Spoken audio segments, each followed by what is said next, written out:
All right, guys, welcome back to another pod. We're back in our city now. We're not traveling no more. And today we got a special guest that, it's an interesting story to this, the podcast we're doing today. So, Amer Hussain, founder and CEO of Pure Orthodontics. And, yeah, man, introduce it to our audience that might not know about you because, I've been knowing you without you knowing that I know you. It's a funny story before he kind of gets into it. I know him ever since he opened this location in Southside 2010. And I used to go by like his office all the time. And I'm like, man, whose black Lamborghini is that outside this work? I'm like, whoever this guy is, I'm like, this guy's sick. So, I just want to say thank you for taking time, man, out of your day to come out on the platform and, kind of providing insightful talks. We already had so many talks before the podcast. So, yeah, man, introduce yourself to the audience and tell them what you're about, man. Awesome. Thanks so much, guys. My name is Dr. Amer Hussain. I'm an orthodontist here in Edmonton. I practice both in Edmonton and out in BC in Langley and Burnaby. About 10 locations right now, and then just kind of growing the practices, growing the brands, and kind of doing that stuff. Been doing it since 2010. Mm-hmm. And then, so grew up in Saskatoon, Saskatchewan, born and raised out there. Then came out here, did dental school. I actually did an undergrad degree in Saskatchewan, dental school here. Then I did a master's degree first before dental school, then dental school. Then I went down to Jacksonville, Florida for 2 years and did ortho residency. And then came back up here and started first practice kind of right out of residency in 2010. That's insane. That's such a dope story too. Coming out of such a small town too, like Saskatchewan. Yeah. What are people that I don't want to go there? That's the first thing that comes out of it, But it's a testament to who you are as a person. I read this article. It just goes to show like your journey, because like man, it's not easy to growing up in a especially like in a industry where like this stuff wasn't normalized. The way your thought process went behind it, it's like I'm gonna work hard. I'm gonna build myself to a point where like I'm well known throughout like almost pretty much all of Canada, because Western Canada, you're out there now, like in Burnaby, like BC side, like in Edmonton, you're born and raised in Saskatchewan. So it goes to your testament that like, hard work does pay off. Yeah. And then, kudos to you to building yourself up to a point where you're able to, do whatever you want in your life. And especially like as you see on the watch, that's not that watch is not for the, it costs a little bit of money. Yeah. It costs a little bit of money, Yeah. So, you just want to say, yeah, man, it's a crazy journey. Why did you go to, like, you say you went to Jacksonville, Florida, right? Yeah. So after that, you did your master's there. Ortho residency. Ortho residency. So why did you go down there comparative to here? So, so for orthodontic residency in Canada, technically you have to work for a year or do like a GPR. So after you graduate from dental school, there's a year still you have to work before you can apply. And all the Canadian programs are a minimum of like 3 years. So it's like another 4 years after you graduate. In the US, you can go direct entry into programs. So right out of dental school, you can go straight in.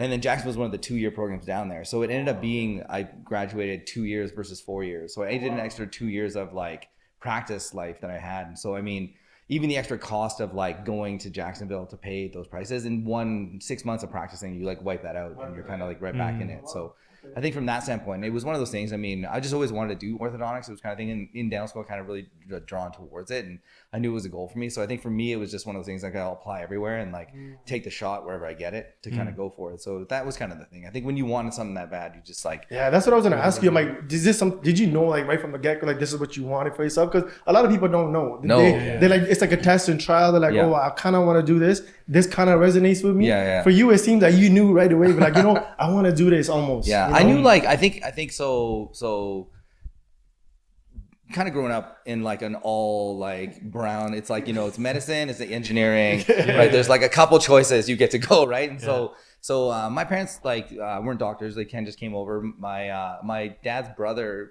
came to Prince Albert. That's how we ended up in Saskatchewan. Oh, no way. Basically he was like, and then his he's a physician. So his 4 kids, my older cousins, they're all physicians. And then my older brother ended up doing medicine. So then my whole life, thought, hey, medicine, I guess I'm just doing medicine. That's what I'm doing. Yeah. And so like I kind of went through high school, got to university, and it was funny at the time.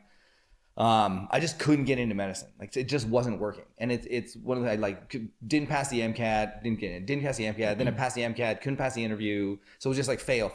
But I just kept going because I was like, there's no like backup plan. I was like, well, I'm just doing this. I'm just going to keep doing it. And just keep going. And then I think it was in like my master's, I finally kind of like talked to some friends who had done dentistry, and it was like, they had kind of been like, hey man, maybe you should so I was like, hey, I'll look into this, see what's going on. And then he was kind of like, hey man, you should look at ortho, because he was really big on it. And so that kind of opened the door, opened my eyes to it. And I was like, all right, let's take a look at this stuff. And so when I kind of looked at it and kind of explored it, everything just made sense. And then it's funny, like you see, like you go through stuff a lot at times and you don't know why you're going through things. But I look back now and I think if I would end up in medicine, I would have been miserable. I wouldn't have enjoyed it. Like my brother's a physician, he loves it. He's kind of built for it. It's not me and it's not my personality. I know I would have just hated my life looking at it now. So getting to this, like dentistry, it was like a mix of like, you know, you get the business side, you get healthcare. I always knew I wanted to do something in healthcare, but then it also gives you a good balance. Like you can balance like your family life, personal life, and business life. So it's a good balance of all that. And so it kind of put all the pieces together for me. And then kind of exploring it more and then kind of getting into the business side of it more really gave me like so much more passion, so much more enjoyment out of the practice. So I think, I look back now and like, I think all the things, a lot of times when you go through stuff at the time, you really don't know why that's happening to you, right? But when give it some time and like you'll understand it, there's always a reason and a purpose kind of why you're going through stuff. And then, okay, no, that's cool. But like, how did you end up like thought of the idea of, you know what, I want to start my own company? Yeah, because that's not an easy thought process. Especially in like in the health industry, like it doesn't come by very often. Like people usually get one clinic and then they kind of satisfy themselves and like that's it. They stay at put. There's so many clinics out here, like in Edmonton, there's just one clinic, but like your idea was on the grand scale of things. Like what brought you to the thought process? You're like, you know what, like I want to start my company and I wanted to scale it to a point where like, you know, I don't have no, as you said, the freedom financially where I can spend time with my family and also have a business that's well established. Yeah. I think like for me, this is going to get kind of like, we'll just go into stuff, right? So, okay. So basically like, I really believe now a lot in like, trusting the universe and going with the flow and just like don't swim upstream, all that stuff, right? And so it's funny, like my path of kind of what happened, it all kind of like put me right in the right spot to be here. And so when I graduated from dental school, I'd like the summer off and I could kind of have a time to go.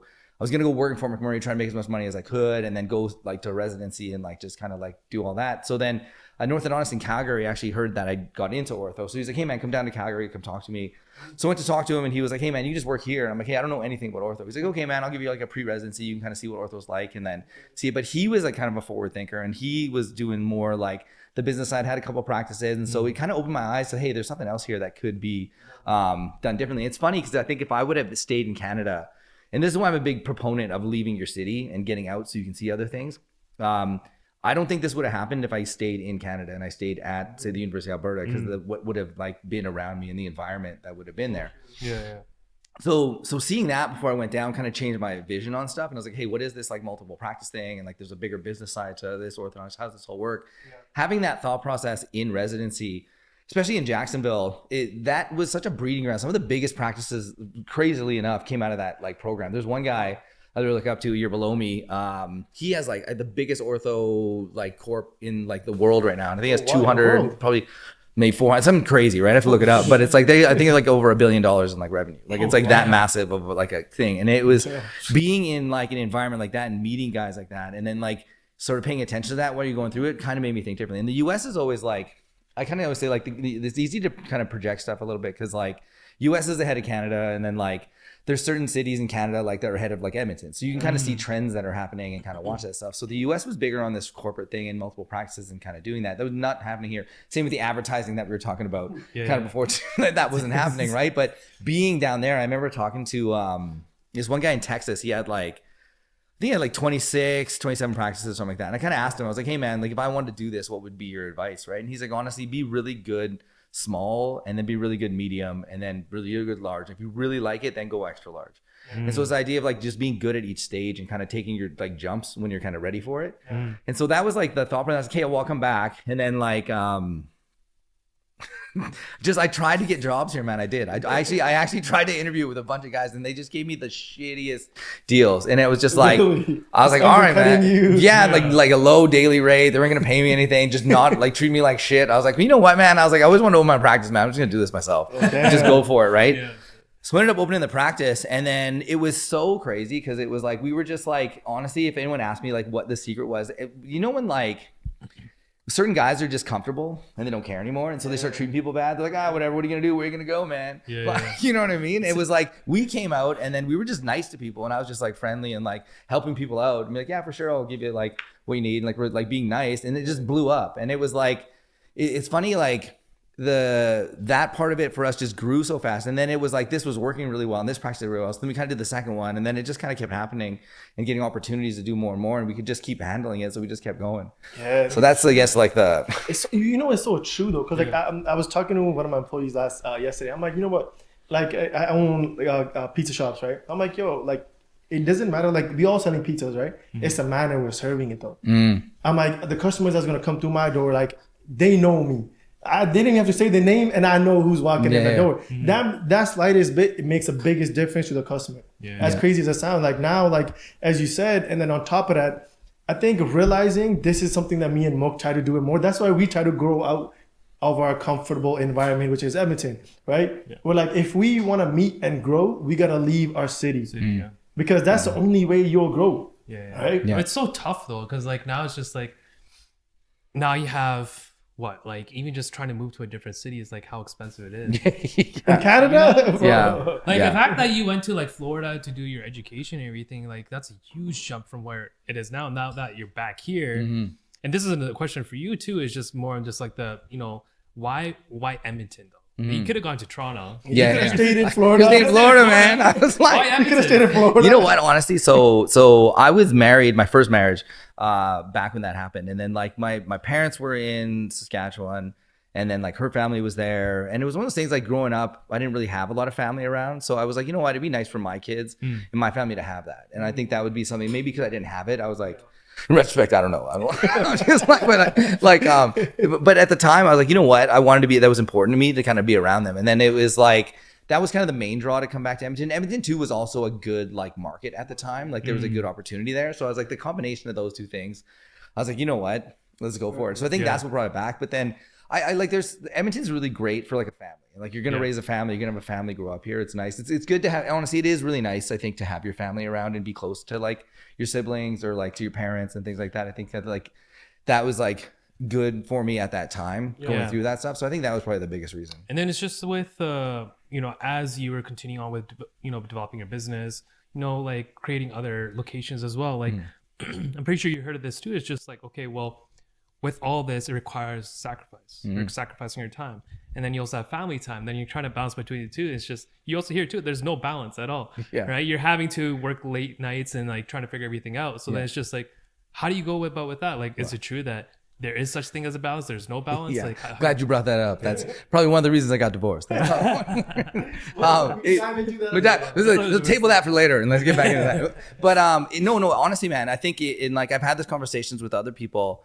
And it's like, do you want this or you not want it? And like, do you want to be this or do you not want to do it? Because you're going to sacrifice something, right? And it's like, it's kind of what's important to you and what your goals are and what you're trying to build and what's your sort of like where you want to be. And so like, if you have dedicated time and energy to put into stuff, I think you need to be focused and concentrated where you put that. So you can still have a really good family life if you concentrate it at home and like spend the time wisely, be present in the moment, do the right things when you're with your family. And then when you're at work, you're present at work, you're doing that. A lot of times that bleeds into both areas. So then when you're with your family, you're still like not there and you're not really present anywhere. And I think that piece of being like present in the moment is really important for people if you're going to do this, because you're going to be pulled in multiple areas. There's definitely like, there is no balance, but like, I don't know, like I think that concept doesn't even make sense to, I think, entrepreneurs, because they're like, what are we talking about right now? Like, what? Like, how are we even talking about this? Like, I remember one guy, like, when you're driven for something and you're looking at it, like you think about like, I don't know, like a basketball player, like Kobe, or like some superstar like basketball player. Kobe's a perfect example. Right? Or even LeBron, right? He talks about like, he's focused, he's driven, he's living his life doing his thing, and his family supports him for that. And they love him for that, because that's kind of super important to him. I think there's things, if that's important to you and that's who you are, you can't take that piece away from you, because it's going to kill the person that you are.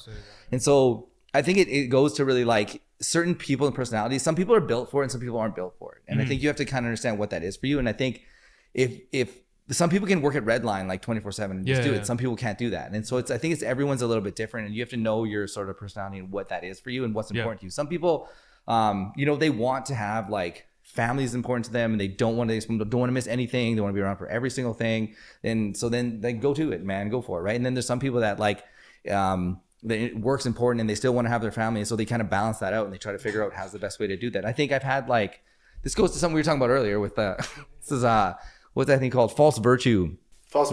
With these guys. I met this one guy one time. This is a great story. Here's a great story. I was like, the amount of guys that like try to like fake flex on like what they could have done when they meet me and like all the like awesomeness they could have had. I did this, I did that. No, like so this dentist guy I met, I hadn't seen him in a while. I went to say what's up to him, and he's like, "Oh, hey man," he's like, "Yeah, I could have had a bunch of practices too, but you know, but you did I wanted to hang with my kids. It's more important." He's like, "You know what's another $1 million?"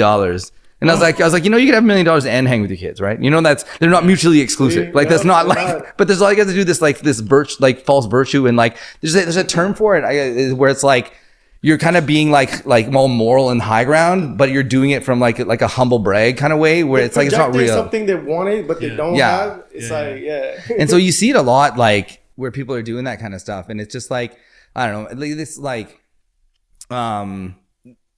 I think if like this is like if it's real for someone that's doing this and it's real for them, you don't think about this stuff. Like it's never like you're so focused on yourself and you're so focused on your own goals.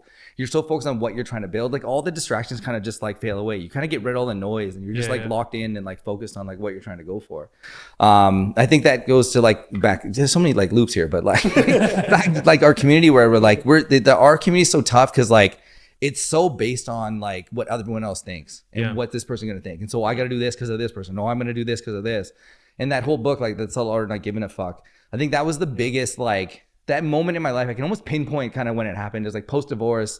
There's a point where I just stopped caring. And I was like, well, fuck this. Like I don't care. You do, bro. You know? And it's such a good thing like that to come to even that realization. Because the thing is, like, a lot of people don't even come to the realization. Like, okay, if I want to make this change, like I don't gotta give a fuck. Because a lot of people, they care too much to preserve something that inevitably is going to be negative for you in the long run. Yeah. As you said, but like you got to a point where like, you know what, like, why am I doing this? You know, like what's the point? And as you said, like, and like, you know, while we at it, like, as you said, like being like divorced in our community is such a bad thing. Yeah. It puts a bad stigma either like a woman or a man, but why is that? You know, like now I look at it now though, how many divorce rates are going. I'm gonna tell you right now, it's the best thing you're ever gonna do.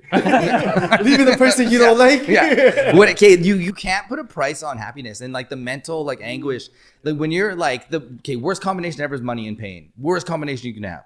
So much bad shit can go down. When you're in a bad place and you have access to stuff, the worst things can happen, right? And I think like the best advice I got, honestly, like was from my like lawyer when I was going through this divorce and I was kind of talking to her. She's like, you know what? She's like, there's no normal. So like a kid living in child abuse, that's a normal world to them. So like your kids, whatever relationship they see you having, they're going to think that's a normal relationship. And so then she's like, if you don't want that for your kids, like then you have to change it. So I was like, if my son was in my situation going through what I was going through and he asked me for advice, what would I tell him? And it's like, well, I can't live that advice. How could I expect him to do it? So it was one of those things that I was like, I really needed to make this example and like thing to be like, hey man, I'd want you to be happy and I'd want you to be like respected and appreciated and like all those things and be like happy, man. I want you to go live your life and do that. So I think that was the big moment for me where it was like, man, I can't let this happen because like my kids are going to see this and this is what they're going to turn into if I just don't do this. So it's funny like thinking about it because it's like we're too worried about that stuff, but like being divorced but being happy and like being that. So like I remember talking to her at one point and I was like, hey man, listen, I'm like, either we're going to be together and happy or we're going to be apart and happy. We're not going to be together and unhappy. And that's not like a scenario. Yeah. And so I'm like, I think now like looking back, being happier and being in this position, I'm like a better dad, a better son, a better like doctor, a better everything because you're in a happy, healthy state. And this goes like another whole topic of like spirituality and like vibrational frequencies and living in a high vibration and being positive and loving and all that stuff.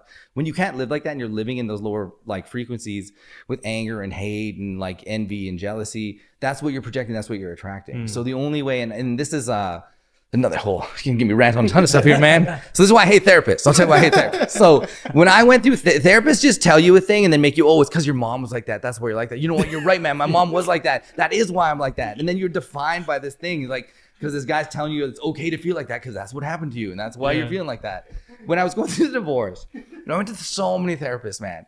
I even went through 2 exorcisms, by the way. What? Because I went through 2 exorcisms by 2 of moms because they thought there was something wrong. Not that I could just be unhappy. Not that it could have been that just like I'm not having a good time. I'm not living like excited. One story leading to another. Holy crap. So I was like, how many goddamn moms are gonna spit on me when I go through this? I was like, how many goddamn anyway. Oh man, so like okay, where were we talking about? Oh yeah, therapist thing. So like the one, so I got into this whole like spirituality thing and like if you were Joe Dispenza, he's really good to look into. He talks a lot about this stuff and like your personal energy and raising your frequency. Joe Dispenza. It's a really good guy. He talks a lot about like your power of your mind and being able to like change your like mind, change your energy. But basically like, so when I was going through the divorce, the only thing I needed to hear and the only thing we needed to hear that would have saved us would have been like, hey man, you're a shitty person. She's a shitty person. Until you guys become good people, you're not going to connect and be good. Because the only way you have to get yourself up here and she has to get yourself up here and then reconnect up there. It's not like you can't like, expect you to get up here and then bring your partner up or you're waiting for your partner to get up. Then you get up, right? It's like you have to like, you only love someone as much as you can love yourself. You'll only ever be that. So it's like if you don't have any self-love and you're not like a happy, loving person, how are you expected to do anything like that with someone else? So that was the only thing that needed to happen. And so when I went on this whole healing journey and kind of went through everything, it was like I got to a point where I was like, I'm happy and I'm healthy and I'm like loving again. I remember, I won't say names, but anyone can just Google it. But like I remember like my girl was like, my new girl, so was like, hey, this isn't gonna stop until you start loving her again. I was like, man, fuck that. I'm like, you don't know. I'm like, you don't know what fuck she put me through. I'm never gonna love that bitch. I'm like, fuck you. But then it was like, I thought about it later and later. I was like, fuck, she's right. She's like, I have to love her again and like let go of all this stuff because it's like that whole thing where it's like, she's your master because she controls holding you. that resentment against her all your life. And she holds it over you. So once I finally let it go and I was like, you know what, I'm going to love her for whatever she is. If she helps me, she helps me. If she helps kids, she helps kids. If she doesn't do it, she doesn't do it. I'm cool with it. Hey man, whatever it's her she world, is, right? I'm cool with it. Because I'm not going to let her impact me anymore and control me. There were so many times going through it where like I'd get emails at work and I'd lose my shit because I got an email from the lawyer about some stuff and just like go like crazy. But there's so much control they have over you. This is your partner, right? Because they have that. So once you actually let that go and once you actually start being loving and when you actually like be high vibration and like try to stay in gratitude and try to stay in love and like even when you're angry someone does something to you to let it go, that's sort of the best thing you can do, right? Because when they're doing that, it's like the whole idea of being angry is like you're drinking poison and expecting the other person to die, right? And so it's like I think that whole thing really helped a lot going through that and trying to getting through that to get to that point. So and then just with because I know there's the other aspect of it too is that divorce is sometimes seen as an easy way out, right? Because now it's like whether it be influenced with social media or something, whatever it is, like people rush into relationships, but then they enter the honeymoon phase, and then reality hits, right? Then you're faced with problems, and then you're not able to work out, right? And now it's like divorce done, right? And I would say like it's more in the benefit of the woman's side because then it's just like, okay, they know they can do better from the influence of social media. Get the prenup sign, my boy. That is just the I'm gonna highly recommend that. Bro, it's true we'll though. talk about that too. It's true. But now it's just like, okay, from the man's side, it's just like, man, this, like even for yourself, like you're building up this business. You build up this reputation, the financials, everything from being turned down from jobs and all that stuff, right? And you got a girl, married her and everything, and now it's like all of a sudden it's like divorce. Now you're like, fuck. Like you always hear it all the time. It's just like the biggest decision a man makes is their partner. 100%. Right? And now it's just like this divorce thing happens. You're like, fuck, I failed. And a lot of guys too, like they take that really to heart, and it makes sense, right? Because you put so much effort and everything into it, and now it's just like a lot of men just don't recover from that. But mix that within our community though. Mix that aspect in our community. Like I know so many people that like they get pressurized, whether it's by the in-laws or your own family. Like, so you're gonna go over their house because they're like, you're not married. Why you go over their house? Because I'm eventually gonna live in the house. So I think it's important if I spend time with them, not with the notion of like, no, you can't go there. Like that's sinful apparently. Like how the fuck is that sinful? Like it's such a weird topic too. Like I was talking with my girlfriend. I'm like, man, I think it's important to live with each other for a longer period of time to understand where you are in life. Am I compatible with his in-laws? Am I compatible? Can I even live here? If not, then you gotta get the fuck out of there. But then now there's so many people, like, especially girls too, and I think men as well. They tend to be like, everything's calm, we'll figure it out. And when you're married, they're like, shit, we can't figure this shit out. And then that's when you see the divorce rate. Dude, I'm telling you, it's funny, man. Like there's so many things that come up there, right? Like, I think the one thing that hit my mind really fast was like, even in like the Muslim community, right? It's like, oh, it's sinful. It's all this stuff, right? It's like the problem in like talking to people about it is like, we live in a Canadian society where it's all like religious until we get married. Then all of a sudden it's like, hey, what does Canada owe me? we forgot all about all the like traditional what you owe me now. We're not Muslim anymore, right? Now we're just Canadian. Now what does Canada give me, right? What does the Canadian law say? Yeah, I'm like, oh, okay, what are the religion now? That just disappeared, right? So the problem for our community is like we live in this like previous way where if you got divorced back then, it was probably, I'm guessing, a simpler system. There's more structure to it. It wasn't like you're gonna lose half your shit and be like in debt for the rest of your life and never be able to recover from it. So now making the decision going forward, it's like it's a different world. So yeah, you have to meet your partner. You have to know if you're compatible. You have to know so many different things of like the way they want to raise kids. Do they want to have kids? How are they gonna like raise them? What's their stance on someone working a lot, not working a lot? Are they both gonna work? Are they not gonna work? Are the in-laws gonna be involved? How do the in-laws interact? Like there's so many pieces to this. And like for most people at age like what, in your 20s, right? What do you know about yourself really? Nothing, right? You don't know. You don't know. And you don't know what you don't know, right? So, I mean, I came out in my 20s thinking I was hot shit and like knew everything, right? Like everyone does, right? But then like you get older, you're like, damn, okay. You're like, there's more to it. Like, my parents were really right about this stuff. Hey, like Jesus. But it's one of those things like, I think like, you know, learn to love yourself, work on yourself. I tell my kids this all the time. And like, if I could go back in time to when I was like younger in high school, right? I'm like, just level up as much as you can right now. Work out, read books, do good in school, play sports, talk to tons of different people, get your like social skills really good. If you're building a character in like Madden or like NBA, whatever, right? You don't want to be just an awesome shooter and no agility, no speed, no nothing, right? You know, that's this crazy analogy. It's such a good analogy. Everybody that makes their character in NBA, no one's like, yeah, I want to sit on the bench. No, I want to score 40 points, 50 points, 60 points. But when it comes to reality, we don't hold that same expectation for ourselves. Totally. Right? Yeah, man. It's this whole NPC versus main character stuff, right? And it's like, dude, like, and like, even like trying to like explain this is like, you need to like level yourself up as a person. And it's like every day, and it doesn't stop. Once you understand, this clicks in, it's like, this is an infinite game that like, well, you'll just level up forever if you just keep going. But you keep going and keep going. I don't know who said this, but it was like, I think every kid right now has the potential to be like the richest person on earth. Yeah. But we like stop them, control them, change the way they think. You're changing the way they're doing this stuff. But every kid is born with that potential to be that person. And it's like, what happened to them as they went through it? What is the things that kind of create these people to change all that? So I think there's so many things like it's a matrix, right? Like tries to control you, keep you in the system, don't want you to do this stuff. They want you to learn what they learn. And like now I think that with social media, the cool thing that's happening is you're hearing more people's stories, you're seeing more angles, you're seeing more of everything now. So now it's harder for them to control the truth and kind of control the narrative of what's happening. And it's giving a lot more access like to people seeing, even like meeting all these younger kids now that are like doing such amazing stuff. And like even you guys with the podcast and stuff, it's cool to see this stuff because this is unheard of before. But now the world's so much bigger and you're seeing so much more access, giving people so much more ideas to like grow and do bigger things. It's so true. And I think social media is like, it's such a captivating thing. Like it really depends on the person, the way they have the outlook on it. Either it'll kill you like in a negative way, or you can use it as a positive manner where you can empower people and yourself to do better for yourself. Yeah, totally. But I feel like nowadays it's more so on the other side. Like like we talked about, like you would kind of refer to like therapy, man, the amount of people like kids that are 18, 19, 20, 21, even like younger than that, that come with like mental health problems, this, that, but like, why is that though?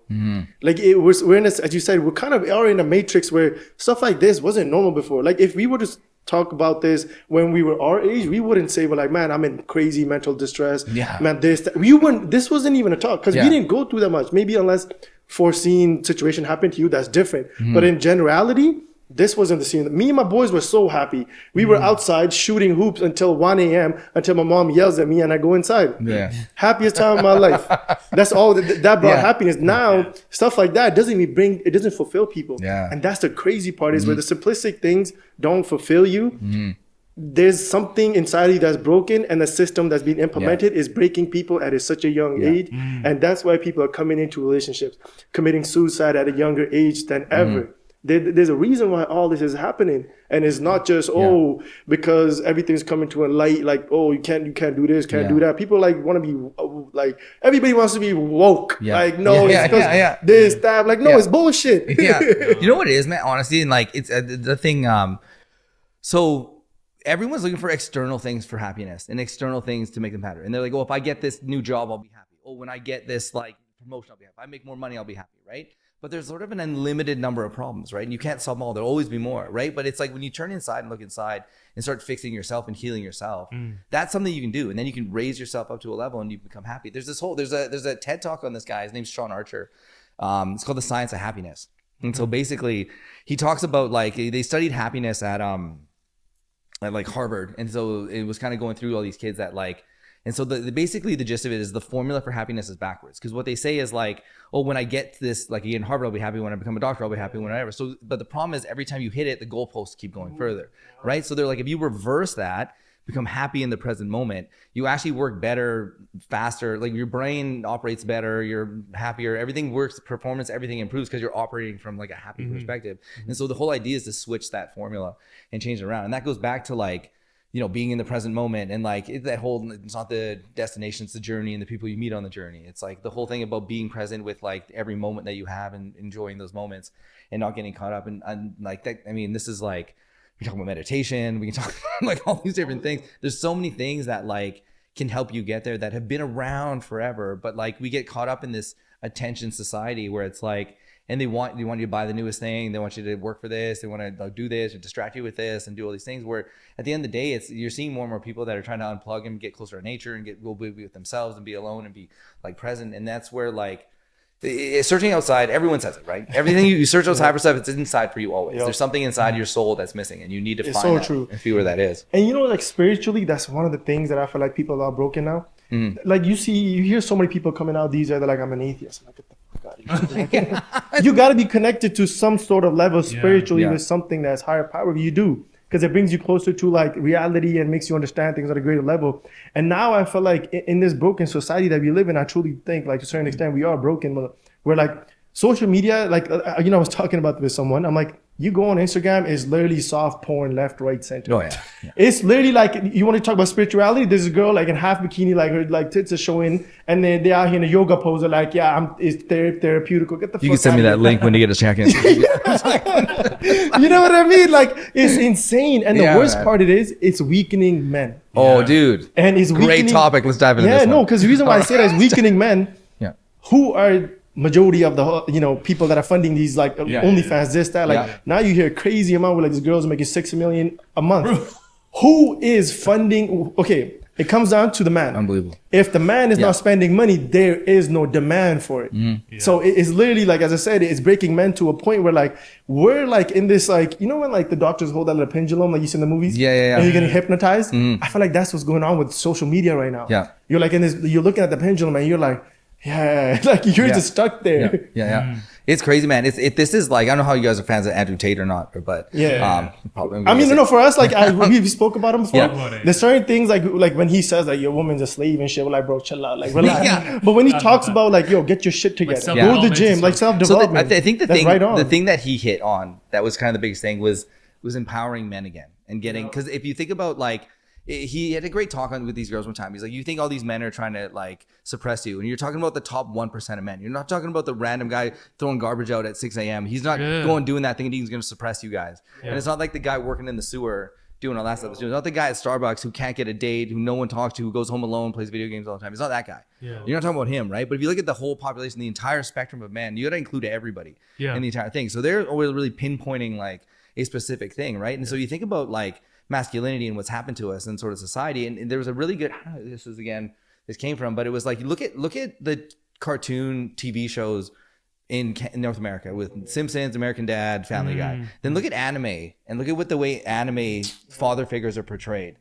And like how it is. It's such a different spectrum, but that shows like how the culture and like everything is being like portrayed. So if you go to like, again, if you're a conspiracy theorist, you want to believe this, how do you break up a home? How do you break up a family? You demasculate the man, you get the woman out of the house, you get her to work, and she pays taxes, they pay taxes, you raise the kids with your society and your education system. So you break up the family. Then when they get to be 18, you split up the family, you go out, you go work, you get a house, you pay a mortgage, you do your own thing, keep splitting the family.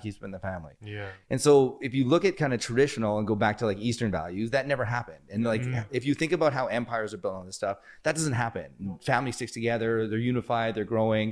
Everyone's together. The husband can work. The woman stays at home, takes care of the kids. They be in the divine masculine, the divine feminine, and it all kind of works. But they blurred that line and they made of this toxic masculinity thing. And now, and not to say there are some shitty guys. I've met shitty guys for sure, right? But and that's what's tough for like real men that are out there trying to do the right thing and take care of their families, provide for their kids, empower the people around them, and do all that stuff. And it's like you can be masculine and you can do this stuff. And I think the cool thing with Tate is he kind of brought that back, because there was such a swing to the other side where he kind of brought it back to be like, it's not bad to be a guy. It's not bad to be masculine. You Yeah. can be masculine and you can be like, take care of people and you can do that stuff. It's not wrong. You'll find a woman that like wants that and wants to be around. And there's actually like a surprisingly huge number of women that want that and that expect that. And they want to be like, they want to take care of kids. They want to raise kids. They want to be a family. They want to nurture and like take care of things. And I think that's the thing with society with this and the like the weak men stuff that we're seeing. It's like society has like blinded us and like put us in all these like fantasies in your head of like what you're gonna have for that stuff. And so it's really interesting.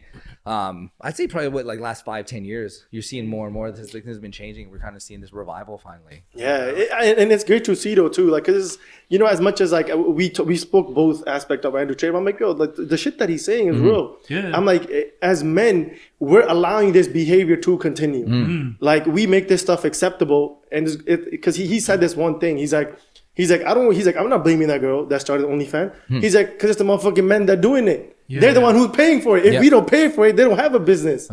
So how can you sit there and blame the woman when we're the one advocating for this stuff and funding it pretty much? Oh, for sure. He's like, get the fuck out of your room. Go work out. Get your shit together. Build a business. There's nothing wrong with that. But then as you said, it's like, oh no, he's being toxic. Think about his mental health. Get the fuck out of here. You will improve as you get out in the real world 100%, and see what's out there. Yeah, and I think that's the thing, like with my kids and everything, I'm like, stay away from the distractions, stay focused. Like, get away with the noise, get the noise out of there. Like, stay focused. You're going to get distracted. They're going to try to take you off. And the whole purpose of this is like to not let you do this so you don't be successful. So you get distracted by OnlyFans. So you get distracted by like being like whatever XYZ and not focus on what you want to do. But that's the whole game, right? And that's the whole thing of leveling yourself up, staying like, how do you get stronger? How do you get faster? How do you get your awareness up? How do you get like more like all those things? It's so true. Like, cause you know, like whatever. How do we get canceled for this? I don't care, man. How am I on the canceled podcast? You know what's so crazy? Like in our community, bro. Like now, Mook season, you maybe seen it. Amount of like people, like especially the girls, like this thing. They just fucking look at a video, like sexualize the shit out of it. And they're just singing to it. And you'll go on the thing. It's like, bro, it's like 200K likes, 1 million likes. And I'm looking at my, okay, my podcast clip, I think this is informative. This shit has 30 likes. How the fuck does this make any sense? How? Can we get some girls in the background now? We do that instead of go from 30 likes to 200,000. Who are these guys and what are they doing? We're getting your monetization through the roof, just everything. It's like, how do you protect that? Like you can. Okay, 8 hours of the day when he's at school, you can't control that. You don't know what the other girl's saying to, but like, hey, your dad said that. That's kind of fucked up. Like you don't know what kind of brainwashing goes behind the scenes. Sure. As a dad, right, and having a daughter, because you hear all these stories of these guys going into the women's change room with kids. That's scary. And it's like it's scary now, right? And it's like I get everyone wants the freedom to be respected, but there's got to be limits to this and like protection of like certain like visible like minorities and the people that are vulnerable, right? And it's just too much. I think, especially at a young age, like having schools like junior highs and high schools, you putting man, I use this analogy. I say this all the time, right? It'd be like the same thing if I was like, hey man, let's go ahead and make all the Boston pizzas halal, no more pork. Hey, we're gonna cut that all. You guys all cool with that, right? Oh, better watch out, right? And it's like, let's just go ahead and let's Muslim takeover. We're doing like Sharia law in Canada. You guys are cool with that, right? Like, no, you can go into the school and talk about like all the like trans, like whatever. It's like, dude, that's your stuff. Keep it at home. You get it home. I keep my religious stuff at home with my kids. I'm not forcing you guys not to eat pork. I'm not forcing anything on you guys. But it's like, it's the thing, man. It's like school's meant to teach your kids, like to get them ready and like educate and work and get ready. So math, science, like English. Yeah, let them learn that stuff. That's what's important. All that other stuff, sure, man. The extracurricular stuff. You guys had Sunday school probably. You had like cultural school, right? Put them in your cultural school, man. But it's like, how do you balance between the two? Because then it's just like, your kids go to school. They're out of your control. They're being taught about transgender on the shit. And then it's just like you come home and they start questioning. No, I don't give a shit anymore. Yeah, we have to bleep that one out. We'll start another podcast. But at the same time, it's just like, bro, like it's something out of your control. Yeah. But then they come home and then they get curious. Well, this goes back to what we were talking about before with the masculine and feminine, right? And so in an ideal world, in an ideal situation, no matter what environment you're in, if you can have like a masculine and feminine energy in your house and the mom in the house is like controlling the house and nurturing the kids and doing that, the kids are going to look up to the parents. So as a dad, you're the example for your kids of what the world's going to be like and how hard it's going to be. Mom's loving, teach the kids love, teach all that. You're the one that's preparing your kids for like how fucked up this is about to be. I remember I had a friend who was like, man, he's like, I think I'm being too nice to my kids. I don't know what to do. I'm like, you better fuck them kids up. I'm like, yo, either you do it or they're going to do it. You better be you doing it and like light them up. I'm like, what are you waiting for, man? Get them ready. I'm like, it's not nice out there, man. It's like if you coddle your kids too much and you protect them, as soon as they get out in the real world, at some point it's going to happen. At some point you're not going to be there. And it's like, they got to be kind of ready for that. And that's where like, it's shitty to say that, but that's just what it is. And I think as a man and as like a protector and leader, it's like the whole thing of being like, you know, loving and protecting all that stuff. Part of it is you need to protect your family and have that for them so they're ready for it. And there has to be a way that you're getting them ready for that. But I think having like that masculine and feminine energy and like having that unit built at home and even having your parents in the home, right? An extended family. And then there's more like of the family unit being built. All the stuff that outside's trying to feed your kids shouldn't be able to impact that. Like if you build a strong enough unit, it should be there, right? And then again, extended family sticking together, like we were talking about before. If you have that unit built, but they don't want that built here, so they can control it better. And it's so true. You know, it's so true because, like as you said, the narrative that's being pushed on schools now more and more. I'm like, listen, after a certain age, sure, after 18, 19, 20, like if they want to get curious about certain things, like as being like, oh, I don't like men, this, that, I'm like, cool. But if my kid's 14, 15, 16, guess what? I have, you know, the responsibility of leading my kid the right way. And then, you know, then you get this pushback. We're like, oh, but what is normal? Guess what? History is normal. Yeah. Like a man and a woman, like that's how you should portray. But now in grade 3, grade 4, grade 5, you're treating like, hey, this is okay.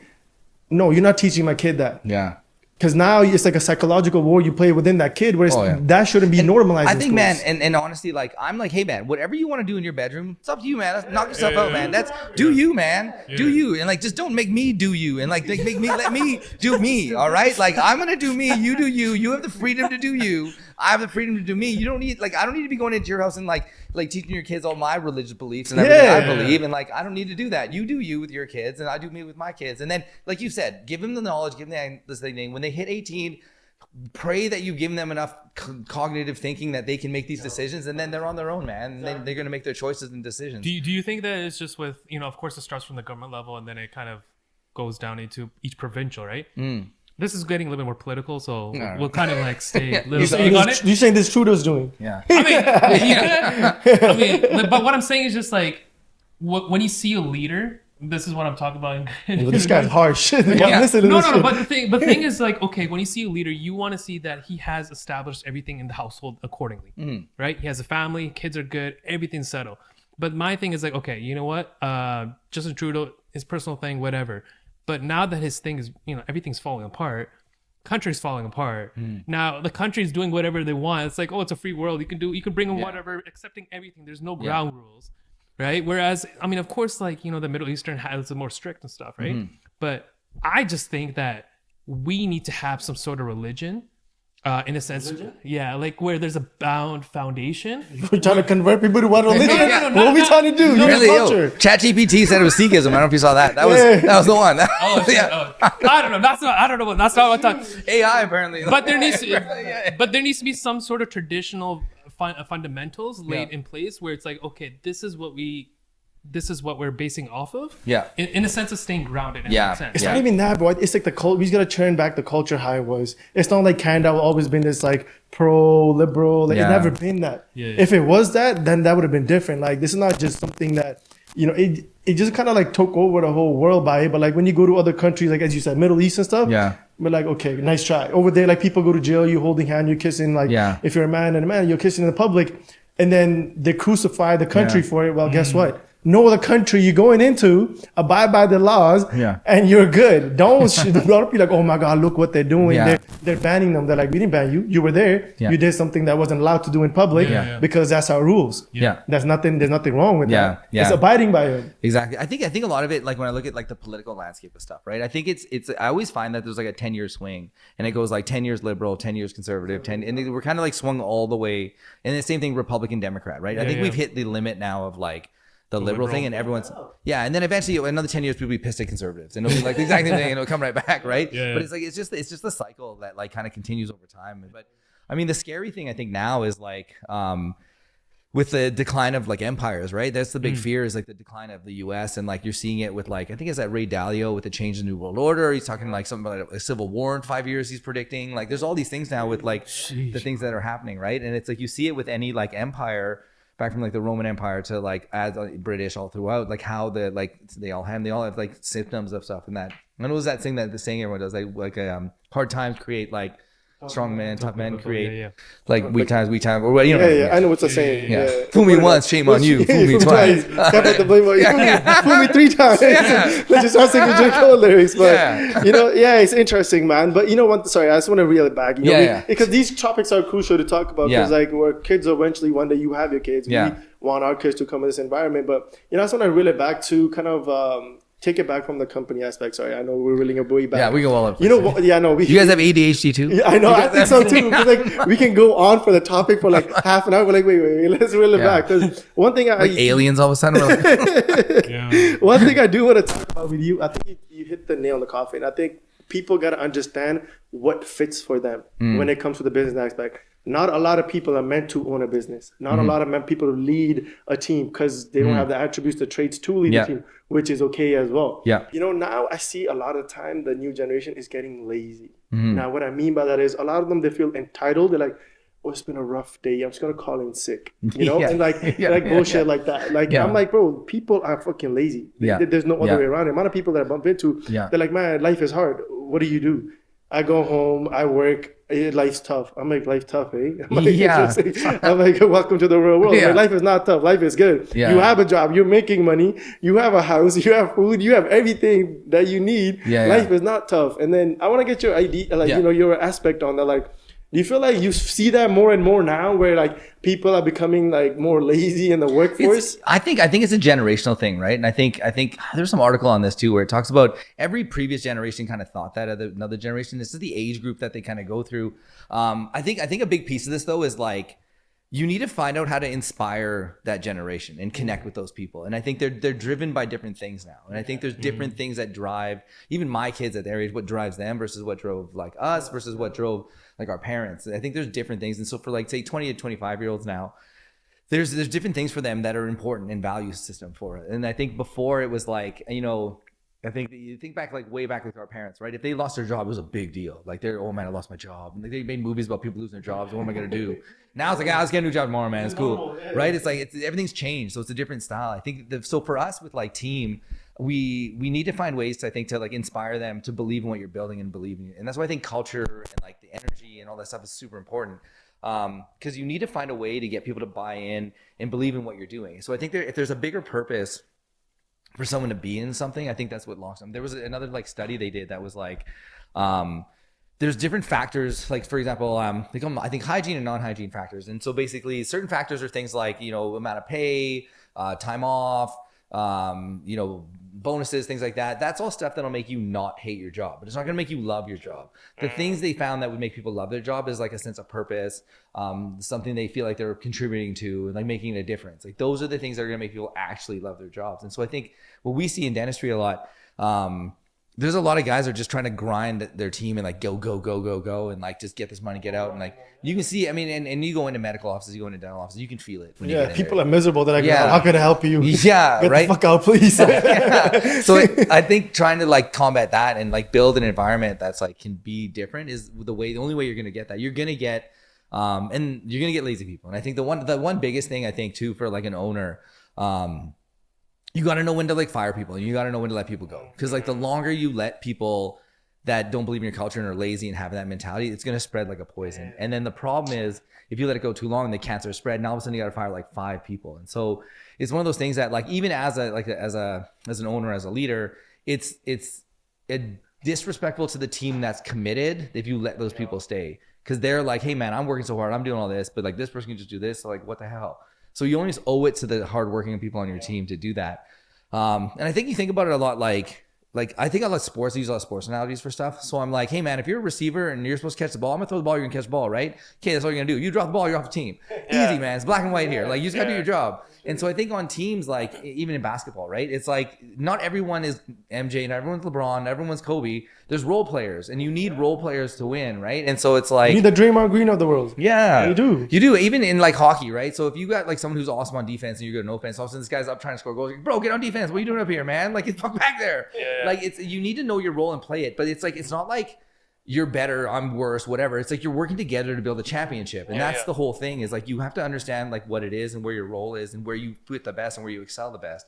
And I think that's the thing where a lot of people don't really understand. But I think somehow trying to figure that out for you and like understanding and like figuring where that can fit for you is the best thing you can do. And then finding that role and like building a team around that. And then for me, I try to think about all my weaknesses and I try to fill those with other people that have those strengths.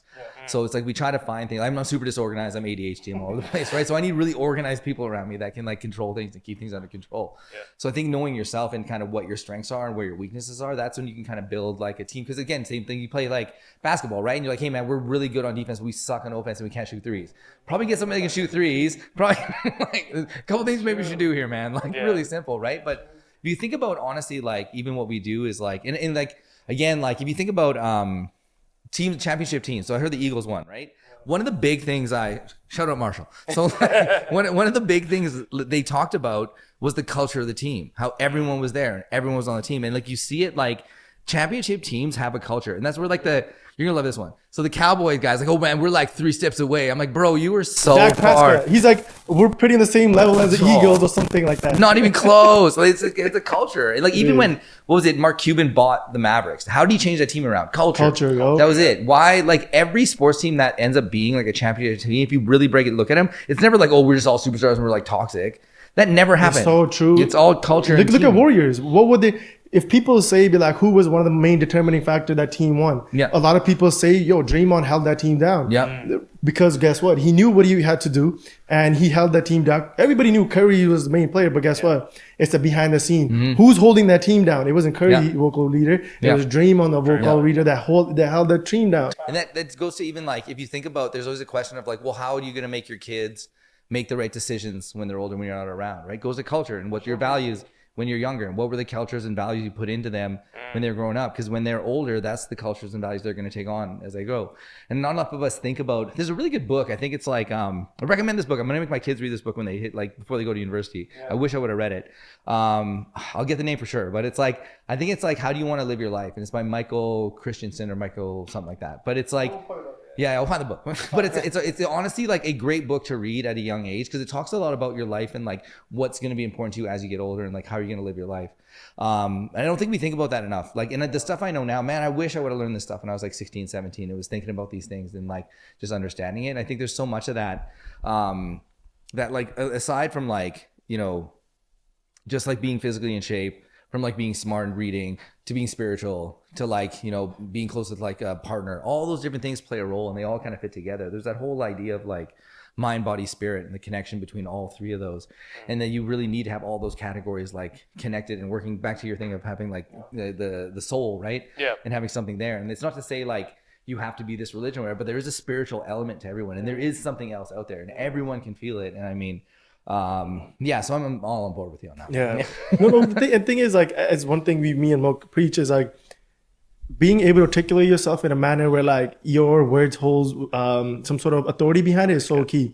Nowadays, like we don't place enough importance on that. And as you said, because like imagine if I, like Andrew Tate talked about it, he's like, man, he's like, if I come to talk to someone, they're like, yo, like let's do this, yo, like well, like if you're talking like that, it doesn't hold any value to it because people are not going to take you serious. But if you come from, you know, a sense of like this person is articulating himself in a manner where like he's knowledgeable, he knows what he's talking about, and you go from a sense of, again, where does it come from? Sense of purpose. Until you don't find that sense of purpose, you're not going to be able to flip that switch in your head. Be like, you know what? I do want to be, when I walk in a room, people hold some sort of value. Like, oh, like, you know, Amer Hussain or like Mooks and our Amer just walked in the door. That holds value. Until you don't work on those small things and build that culture, you can't lead. Oh yeah. And I think it goes back to like, it all starts with like self-love and like loving yourself. And I think even like before my divorce, I remember meeting so many people and they was like, a lot of them be like, hey man, you don't love yourself, right? I was like, what? Fuck. I was like, what? They're like, fuck yeah, I love myself. I was like, dude, really? I was like, damn, all right, maybe I don't. I was like, but then it was like, look into it. It was weird, man. And it's like, once you kind of like get that, and it's like, cause you're always searching externally for love, right? And is it with girls or like drugs or gambling or whatever it is, right? There's something outside of you you're searching for, but it's like, it's all inside of you. And it's like, once you sort of realize that and kind of get back to your core and like connect with your soul and connect with all that stuff and like start having that love for yourself and like raising your vibration, everything changes. Even the people, honestly, you attract to yourself is amazing. So they like, there's all these people that are like, hey man, I want to have this amazing partner. I want them to be like this, but them themselves are like this super shitty person. It's like, what do you think you're going to attract like with that? Right? Like literally. And it's funny, man, even like a lot of people like lose friends when they go through this and they'll have this spiritual awakening. They'll change their vibration and all that stuff. but it's like, it's hard once you change that frequency and you're in a different kind of like vibration to connect with people again, because they're gossiping, they're talking about other people, they're talking about just stuff like you just don't want, like, that can't connect with anymore, right? And it's one of those things. I think Snoop Dogg said this, right? He was like, you know what? He's like, everyone's like, I lost all my friends, and like, you like leaving us behind. It's like, no, man. I'm like, I'm up here and I'm getting up here. If you want to come with me, you got to come up here too. I'm not going to come back down to you guys. You guys got to come up and do it. And I think it's true. I think once you get on this path, like, you start like losing people, gaining people. You always go through life and they connect with different people here and there. But I don't think you're there meant to like save everybody, right? Yeah. I think a lot of people kind of take that on themselves too much, and they're trying to like save their entire family. But at some point, you got to save yourself first. Go for it. You know what it is? It's hard to people to make that call in a relationship and call it. Mm-hmm. People are like, they get to a point where like, you know what, like, fuck it, like I came this far, I ain't come this far to come this far. Yeah. But like, you can leave. You can leave. Can't win every championship, man. Can't win them all. You can't. It's okay to leave, but you know, it's train in the off season, come back stronger. You'll be okay. Sign to a new free agent. Yeah. You're good. You know, you go through that. It's okay. Yeah. But, you know, do you think like we were just talking about self-love, about like self-worth, because like so many people are not working on themselves, like really recognizing themselves and putting energy into themselves, that now that you do recognize your self-worth, your self-love and everything, it does become a lonely process?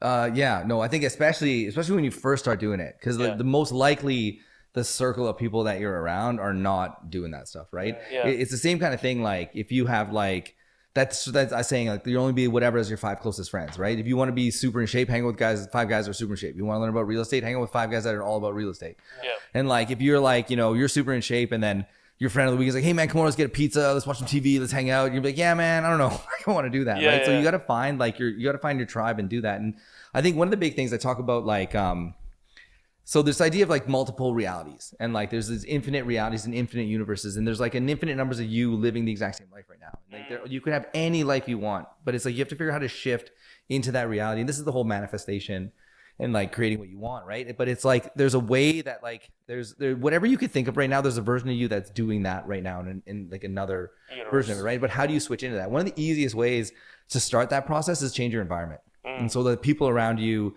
where you're going, all the things that's happening to you. And that's why when people go to like these retreats, it's so easy for them to be like spiritual and happy because your environment's changed. And then as soon as they go back home, they're back in the same environment. And then you're kind of back to the same thing, right? So it's like you really got to start looking at, I think one of the things, like really look at your friends and look at your circle and look at who's really there for you and who's not there for you. And look at the people that like are really kind of like pushing for you. Yeah, and not the ones that are just like kind of using to kind of drain your energy. The whole thing of like energy drainers and energy givers, right? And like energy vampires. It's a thing, bro.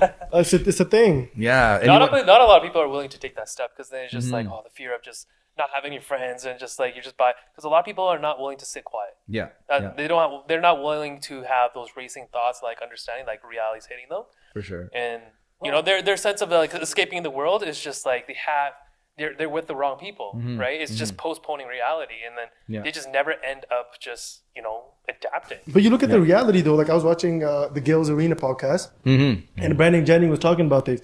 He's like, man, I wish I didn't go out with like the groups of 10 and 20 people that I took out. He's like, I would spend $60K a night, and like, guess what? Everybody goes about their day, and guess what? 10 years forward, none of those people give a fuck about me. None. Yeah. Like, think about that. Like, he's like, that was my biggest regret. He's like, I wish I had a smaller circle. And that goes to show, like, they are at the pinnacle of, like, everything you want. They got millions of dollars in the bank. They could get anybody that, like, when it comes to girls, they attract everything.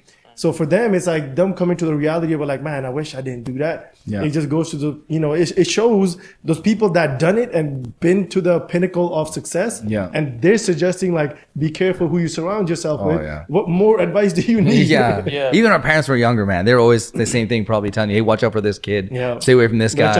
Yeah. It's like they had some wisdom in that. I mean, probably they see it. I bet when we're older, with kids, we see them now too. We're like, hey, watch out for this one. This one's like, you know, be careful here. And like, cause you just know, like you're talking about, like the real thing that's going to impact your everyone is the people around them. So even for your kids, you can do as much as you can at home, but if their circle is like not, and I've met so many people, man, that like were like, could have been really successful, right? But just got in the wrong crowds, wrong environments. And then it just all like, it goes downhill. There's so many people with like immense amount of potential, but it amounts to nothing just due to the fact that the environment they put themselves into, and then what it did to them. Yeah, You know, totally. And that's what they're down. And again, for what sometimes. becomes normalized for them, Yeah, right? it And then all of a sudden, becomes that's a normalized. normal like situation. Yeah. Yeah, be like, oh, that guy, that guy's a football. Like, like in reality, that guy had so much potential. Oh yeah. Right? But Yeah. then now you're known as this clown that everybody clowns on. Like, it's normal because now you hear that, you think like, oh, maybe I am good as that. And then you try to convince yourself like, I am the devil, I am the bad guy. And then some people like really fulfill that role. They're like, oh yeah, everybody needs a bad guy. I'm the bad guy. But, but you're not though. Right back to self-love, man. Right back to this whole thing, right? Yeah. So, but you know, and then another topic I wanted to touch upon with you is like, you know, working away. Like one of the reason why I say that is, I read the article as we said. So it was article in regards to they were saying you were spreading disinformation when it comes to advertising, right? I want to walk.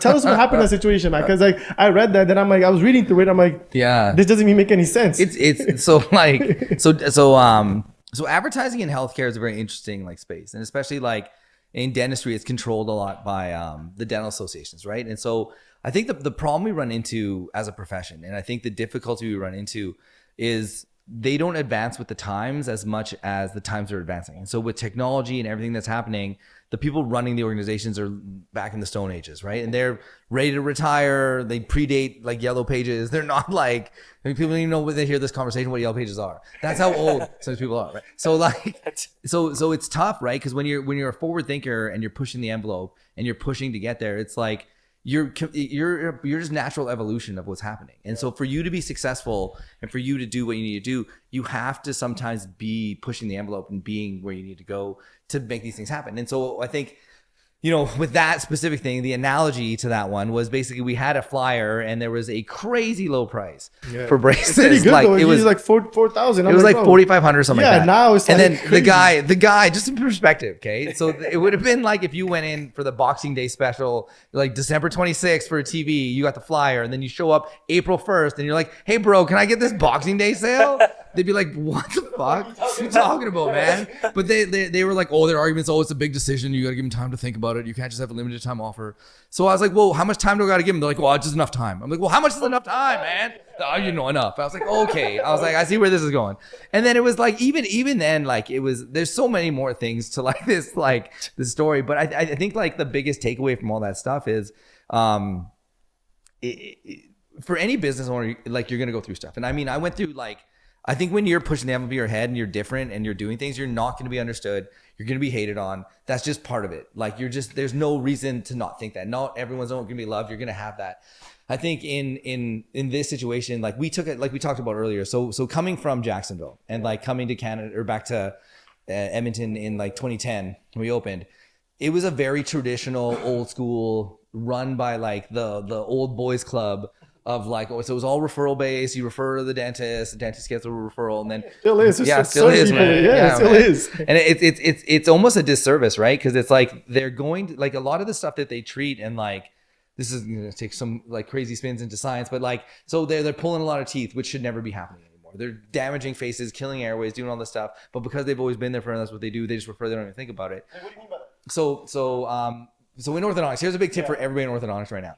It's really rare that you need to pull teeth out in somebody. So if you think about the way your jaws grow, typically what will happen is the lower jaw will be further back and the top jaw will be kind of normal. So what happens when you're pulling teeth, you're trying to get the bite into this like class 1 bite, which is what the textbook says. Yeah. But what happens there is you're taking your good upper jaw and you're slamming it back to match your bad lower jaw. So when that happens, your airway now is compressed because now your tongue has less space in your mouth to fit. So when you sleep at night, it falls back, kind of collapses the airway, you're snoring more. So you get deeper folds. If you think about your lips get all flat and this part of your face kind of caves in. You start getting deeper folds here. So you're prematurely aging all these faces just so you can get this bite on. And then you lock your jaw in a certain position. You don't know if that's the right position. So now you get jaw pain. So we're seeing all these cases that were treated in like the 80s and 90s. And now they're as adults and all the problems we're running into. And it's still happening. And we're still seeing it like in certain cases where they're doing stuff like this. And so the basic idea is you never want to take a good bad jaw and match it to a bad lower jaw. You want to take the bad jaw and match it to the good jaw. That's just basic kind of way to go. But I think like that's so the traditional style of all this stuff, and like this is like from like just what had been happening for so long. we came out and we just did something different, and we were being like, again, super accommodating to people, trying patient experience, really big on that. I think everyone here can think about 5 years ago when you went somewhere and you had a bad experience from a restaurant. You can think about 10 years ago we had a good experience at like a store. You'll still remember that because you remember the experiences. You're not going to remember what the item was or what it was, but you'll remember all the experiences that you had through your life. So I think in business, having those good experiences for patients was critical. And so for us, the idea is like with advertising, you need to get people in your office and talk to them. But it's not so much like, you know, if you're just advertising, getting them in and having a shit experience, you're burning your cash because you need to get those people converted and have a great time and retain them. And then they get them referring their friends and getting people loving you, because that's what's going to grow everything. And that's the whole secret to this whole thing, is like trying to get more and more people to like be like the people's champ and get as much people in there. And so with our advertising, I mean, we just pissed off like every like, but I mean, for every other clinic, who the fuck this guy think he is offering $4,500 per business? I know, man, it was just nuts. But I mean, the problem, like honestly, like it goes to like there were some guys like, so for the public, right? The problem that we're having is like there's a lot of dentists that do shitty ortho and they charge nothing for it. But the problem, it's a lead for them. So they're using come in for Invisalign, $1,000 off, it's only $4,000. But then they're going to do the fillings, they're going to do the cleanings, they're going to do the root canals, they're going to do all this extra work because they're capturing that patient. Their whole goal is that they'll lose money on the aligners or the straightening the teeth so they can get money on that patient. So they're just trying to draw them in. So it's a huge disservice. And granted, there are some general dentists that are actually good at this and learn it. And like we coach some of those guys, we teach them and they do a really good job. But there's a lot of shitty guys out there that are doing shitty work. And so for us, I'm like, as an orthodontic community, I'm like, if you assholes back in the 80s would have fucking fought this, I wouldn't fucking have to do this now. But you fuckers are going to go retire and leave us to fucking do this. And then you're going to fucking talk shit to me now about having to fucking fight for my fucking patients when your fucking fat ass didn't do jack shit and just sit on your ass and get fucking referrals. And then you're pissed at me now because I have to do this. But this is evolution and this is what it is. Otherwise, I'm just going to fucking die. And it's like, you already built your shit and have all your fucking money. So you can like laugh your ass off into the distance. And then all these fucks, I'm going to go off on this one, okay? All these fucking fucks talk shit about me. Guess what happened now? All these fuckers started selling their fucking practices to corporate because they started getting $20 million, $30 million. So how much money was it that made you guys sell out when you guys told me I was wrong for doing what I was doing? I still own my shit, okay? Fuckers. Talk shit to me about that, hey? Let's just show them the bank account. Yo, this is fucking hilarious. This is what you call self-love. Yeah, man. But it's like, it's funny, man, because it's that whole like false virtue we were talking about, right? It's all fun and games. Everyone fucking has a bullshit price. You can talk all this shit about what you're doing. If these guys like me that are doing what we're doing are the guys trying to advance the profession. We're the ones that I still own my clinics. I'm still building what I'm doing. I'm not selling out. I'm not getting private equity to pay me out.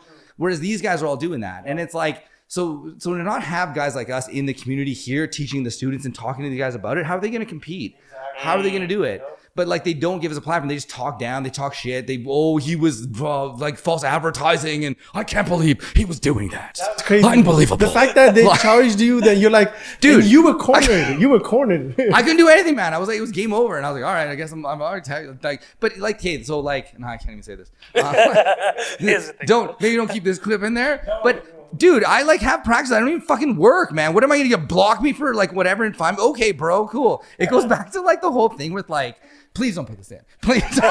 But like even Tate's like all these rules and laws are for like broke people because it's like it's just a fine. It's just this. I'm gonna be okay, man. I'm keep rolling. It's like, it's sure, meant man. to keep you in control. Try to put it like an arrow in my back, and I'll walk with this scar on me now, and I'll be like, oh man, he was false advertising. Oh, got me, guys. But it's like I have so many patients that love us, and this is the thing that always blows my mind with this is like.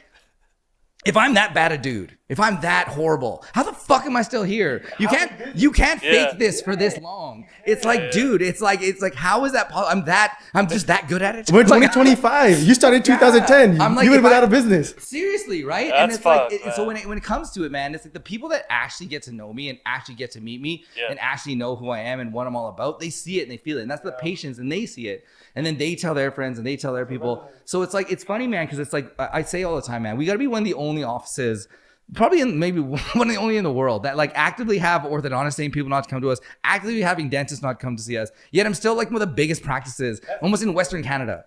And it's like, it comes to the fact that like you treat people good, you do what you can, you try to take care of people, do things for the right reasons, try to help people, and like just do that. And that's it. And like just go every day, focus on yourself, don't focus on anybody else, and just do all that stuff. But it's funny, man, because like, there's so many like at some point, like I said this in another like I think video before, but like It was like really sad in the beginning because you come out so like excited and motivated and excited to be part of the community. I'm going to do all this good stuff and I'm going to help everybody out and everyone's going to love me and it's going to be awesome.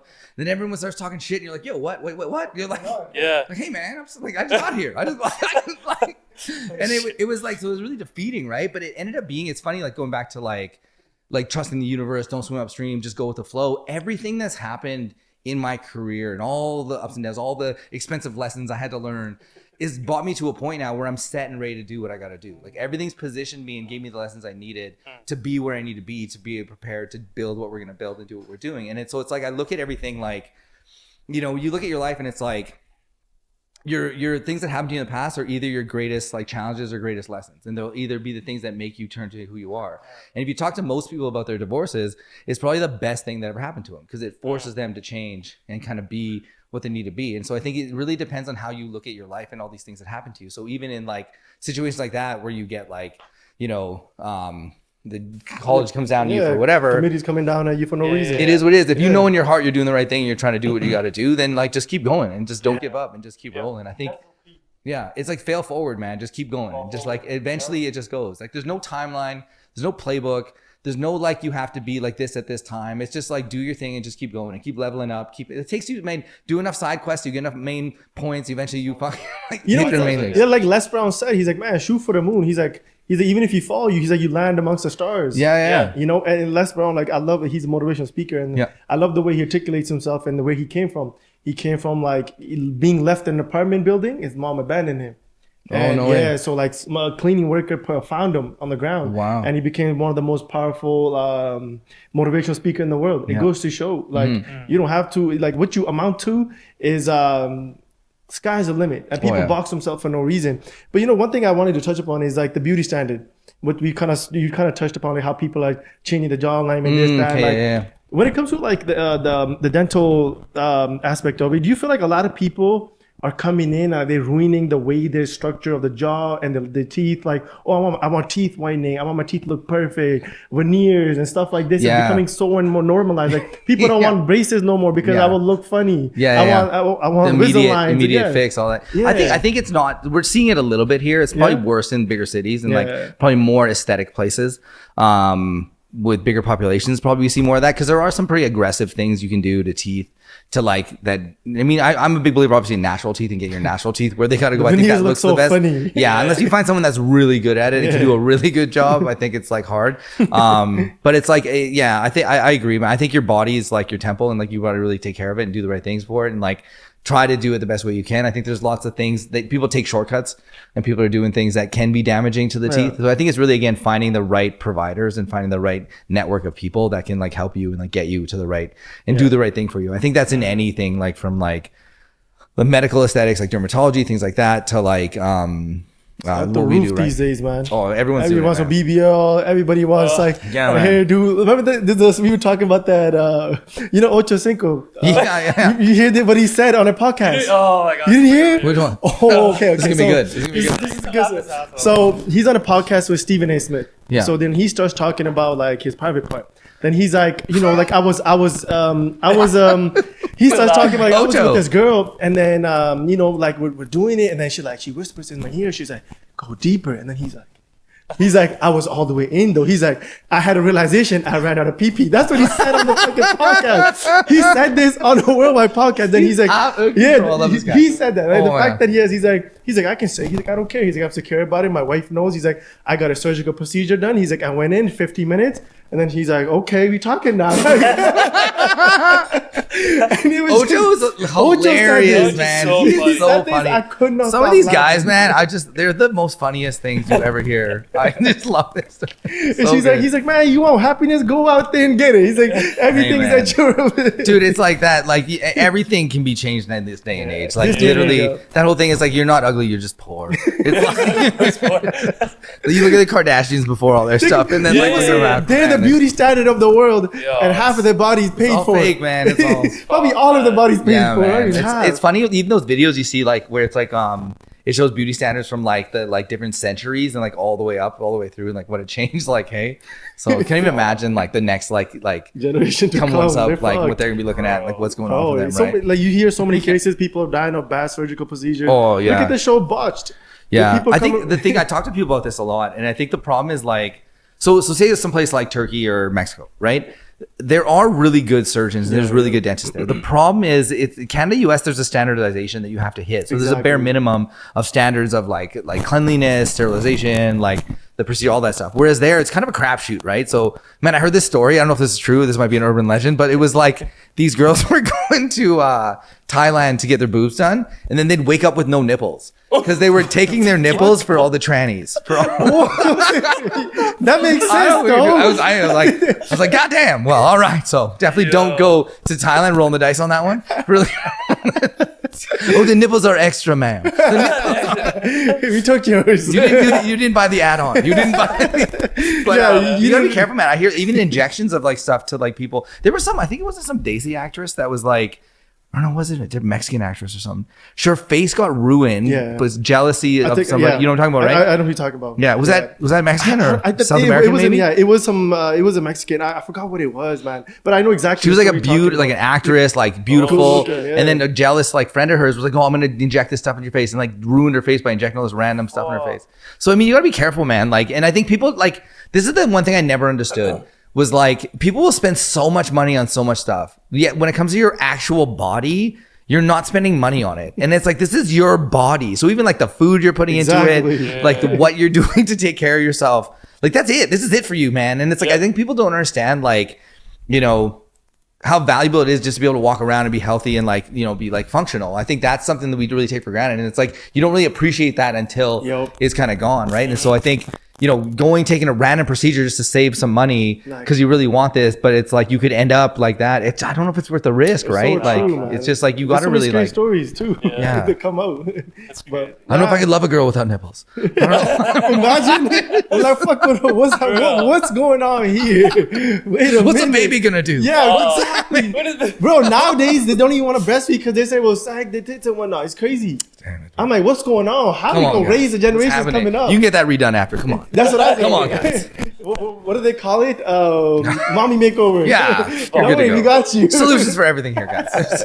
Everything's temporary, but it's a weird, I don't know. It's interesting, man. Some wild swings here we're taking in this conversation. I know. Even from the business side to what's happening in our kids' lives as heroes. We're just tackling everything at this I like it. Because there's so much happening in the world. Oh, dude, it's crazy, man. Like, there's go ahead. Yeah, you know, one thing I do want to ask you is like, you know, someone to like imagine if I were to go on Instagram, like, man, this guy's living a good life. Yeah. But nobody knows the back end. They'll be like, oh, they see you driving a Lambo, you going on vacations, you going on Maldives, this, that. But like, damn, life is good. But they don't know I went through a divorce. I went through hell in that divorce, figuring that shit out. Yeah. They don't see that, you know. Like people just see that, like what you put out. Yeah. It's like that quote by that person is like, you don't know what you don't know. Mm-hmm. Right? Until you go through it. You know, like one thing I want to say, what made you truly happy?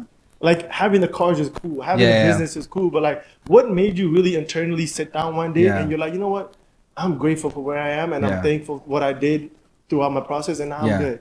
You know, man, like I think honestly, like there's a couple things like that really do it. I think a big one honestly is like your close family and like the people around you and being able to like protect and have a loving relationship with those people. I think that's super, super like important.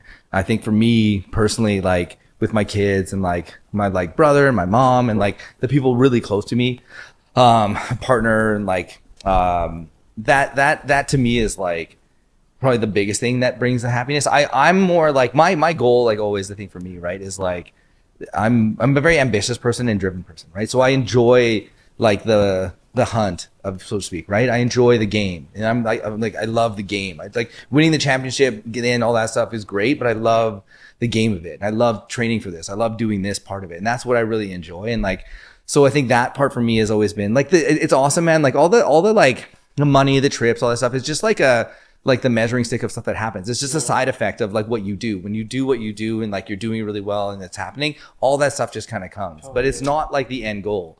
Because I think people focus too much on that part as the end goal. But it's like you need to focus on like this part, like the journey of what you're doing and like the moments that you're going through. Because I think at the end of our lives, I think, you know, we're gonna remember all the experiences we went through. And life's all about experiences. So I think at the end of your life, when you have, what is that? I'm gonna screw this quote up, but chop it back in. We'll auto it over my lips. But it's something about like, you know, it's not about like all the things you create, it's about the experiences that you've had, and like that's the true value of like at the end of your life, right? And like going through all that and like living that and like doing all that, I think, I mean, having the people around you that are like really there for you and like having like your kids or all that stuff, I think that's the stuff that really brought me a lot of happiness. And I think that was the thing, like, I remember even through my divorce, it was like everyone was like, my ex and all stuff, like, oh, you're gonna have like an addition in an arm with like a needle and this and that and all this shit, right? And I was like, I know, legit. Remember the exorcisms there was too. Remember, like, just remember what we're dealing with here. Okay. You don't know. This shit was crazy. But like, it was like, I don't think people really truly understood how much I love my kids. And I remember one therapist I talked to, he's like, man, I can see like how much you love your kids. And like when you talk about your kids, how much you love them. And it was like, I always had that inside me and I always had a purpose. And then like, going back to like me and like as a brown kid growing up in Saskatoon as like, you know, parents are immigrants in the 80s and then like this, right? This is already like a miracle that I'm here where I am today, right? So when I look at my life and I'm like, man, I'm already like bonus time, man. I've been like Mario Star Power for like 15 years and I'm just like rolling, right? Yeah. So it's like, it's one of those things that like, you know, and then a lot of that to me is like, when I look at this and I've been given this opportunity and like I've been given the ability to do this, I'm kind of like, well, if this is possible, what else is possible? Exactly. And if I could do that, like already from that to this is already like, well, that like shouldn't have happened. Yeah. And it did. And so I'm like, well, and I think like going to the thing about, we put limits on ourselves way before anybody else puts the limit. I think there's all these like invisible ceilings or these invisible like fires in front of you that you're scared to walk through, but they're not real. And so I think once you like just start going for it and doing stuff and like things just happen and it just happens, but you're all limited, like you're chained by your mind and what your mind's stopping you from doing. So literally anything is possible and everything's like impossible until it happens. Exactly. Right? That 4-minute mile story, right? Where it was impossible to run, then the guy ran and now everyone's like. Exactly. Yeah. No, it's so true. Like, and that's, it goes back, Les Brown talks about that story. Yeah. He's like, everybody thought this world record couldn't be broken. Yeah. Guess what? Somebody came along and broke the record. It can be done. You know, it's a testament to your character. Yeah, I think all that stuff, like in life for us, right? It's the same thing. It's like we need to like look at ourselves like characters, like and leveling up your character and like really think about it and like doing that stuff. So I think like that part, like that self-develop, like when everyone asks me like the secret to this and like what's the secret to all it, it's mindset. It's all mindset. It's all like mindset. If you get the right mindset, like, and everything's your mind, right? Like, hey, am I going to eat this chocolate bar or am I going to go work out? Hey, am I going to watch Netflix or am I going to read this book? Hey, am I going to do this or am I going to do that? It's always your battle with your mind. Like everything you're doing is just a battle. And that's where I think like meditation and things like that are really important because it gets you stronger at taming your mind and getting your mind under control to be like more present. So there's so many things you can do honestly to improve it. And I think a lot of it, like everyone, like you said, is so focused on like the wrong stuff and just trying to achieve this like right away. And like, hey, I want this now. And like, they don't look at the, what it takes to get there and all the things behind it that got to lead you and all the failures and all the like rejection and all the things that took it to get to that point. But it's all those things that's your story. And it's like that thing that Joe Rogan was like, hey man, imagine you're in a movie theater and watching a movie about your life and it's starting like right now, right? And it's like, what would the camera want? What would everyone want you to be doing? And what would your story go? And so, yeah, for sure. And those are the moments and the interactions and the people that you're doing and like the way you're handling yourself and all that, right? So you seem like a very educated person. Like, thanks, guys. No, for real, because you spoken about like the amount of books that it seems like you're referring to and whatnot. And that's another thing I tell people. I'm like, man, okay, I get it. Like you might be against school and whatnot, but like go to school, get your basic education, man, but on the side time. Dude, I tell people all the time because people's like, I don't know why I got to learn English. I don't know why I got to learn math. And I'm like, bro, you're training, man. You're training your brain to like get stronger. And it's like you're learning how to talk. You're learning how to articulate yourself. You're learning math is teaching you how to be analytical. Like, and like, have you ever used any of your math formulas in grade 12? Like, no, bro, I don't use any of my math formulas in grade 12. Because my brain has been trained to like analyze stuff. And it's like, it's the same thing as getting reps in the gym, man. And it's like, I think that's the thing with like, is some of these subjects that you're learning, it's like, yeah, that's pointless, man. Like I didn't like what I mean, it's the same thing. It's like, are you going to apply anywhere when you're doing bench press? Are you going to apply that in real life? Like this is motion. You're not going to be walking around doing this. You're not. Right? You're building it to better yourself. Same thing with math. You're not going to be like, people like make this joke, but like, well, I'm still trying to figure out where do I find X in real life? You know?